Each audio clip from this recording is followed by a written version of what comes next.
साल था 1946। भारत आजादी की दहलीज पर तो खड़ा था, लेकिन उसका भविष्य धुंधला था।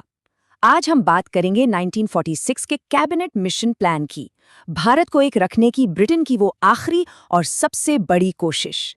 ये वो एक सवाल है जो आज भी जहन में कौंधता है। क्या कोई ऐसा रास्ता था, कोई ऐसा मोड़ था जहां से इतिहास दूसरी तरफ जा सकता था?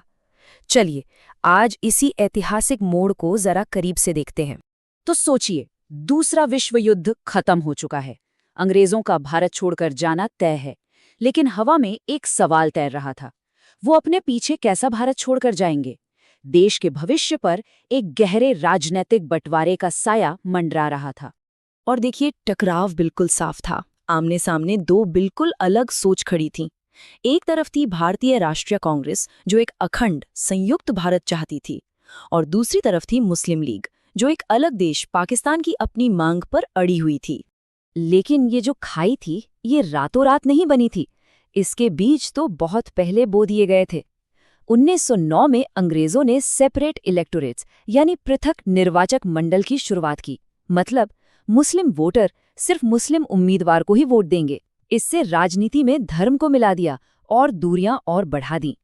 अब ऐसे ही एक बेहद तनाव भरे माहौल में 1946 में कैबिनेट मिशन भारत आया।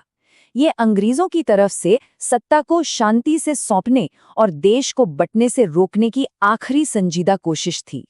तो इस मिशन पर भेजा गया ब्रिटेन के 3 सबसे बड़े, सबसे सीनियर मंत्रियों को। जिम्मेदारी बहुत बड़ी थी, भारत के उलझे हुए राजनीतिक भविष्य का कोई हल निकालना और सत्ता का शांतिपूर्ण हस्तांतरण सुनिश्चित करना। तो सवाल ये है कि मिशन ने आखिर क्या हल निकाला। उन्होंने एक बहुत ही, कह सकते हैं, पेचीदा लेकिन होशियार एक 3 टियर स्ट्रक्चर का प्रस्ताव रखा। ये हर किसी को खुश करने की एक बहुत नाजुक कोशिश थी। तो चलिए समझते हैं कि ये काम कैसे करता। सबसे ऊपर एक सेंट्रल गवर्नमेंट, जिसके पास सिर्फ 3 जरूरी चीजें होती: डिफेंस, विदेश मामले और कम्युनिकेशंस।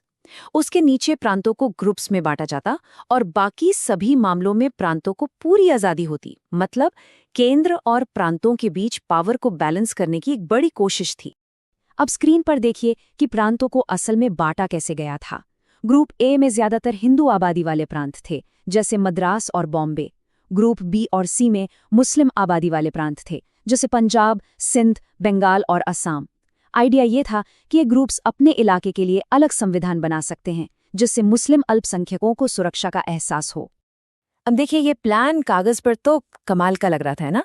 लेकिन इसकी पूरी की पूरी सफलता एक बहुत छोटी सी बात पर टिकी थी, और बस इसी एक बात ने सब कुछ बर्बाद कर दिया।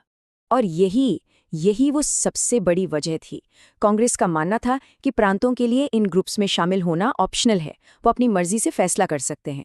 वही मुस्लिम लीग का कहना था, नहीं, ये तो जरूरी है, मैंडेटरी है। ये सुनने में छोटी सी बात लग सकती है, लेकिन असल में यहीं पर सब कुछ दांव पर लगा था। कांग्रेस के लिए ये प्रांतों की आज़ादी का सवाल था, तो लीग के लिए ये पाकिस्तान की गारंटी थी। बस इसी एक बात पर आकर सारी बातचीत, सारी उम्मीदें, सब कुछ ढह गया। दोनों पार्टियों के बीच जो थोड़ा बहुत भरोसा था, वो भी टूट गया, और देश एक बहुत ही खतरनाक मोड़ पर आकर खड़ा हो गया। और इसके बाद तो जो हुआ वो बहुत बहुत तेजी से हुआ। जुलाई में संविधान सभा के चुनाव हुए, लेकिन महीने के खत्म होते होते मुस्लिम लीग ने प्लान से अपना हाथ खींच लिया। और फिर आई 16 अगस्त की तारीख, जब लीग ने पाकिस्तान की मांग के लिए डायरेक्ट एक्शन डे का ऐलान कर दिया। 16 अगस्त 1946, ये वो दिन था जब सब कुछ बदल गया।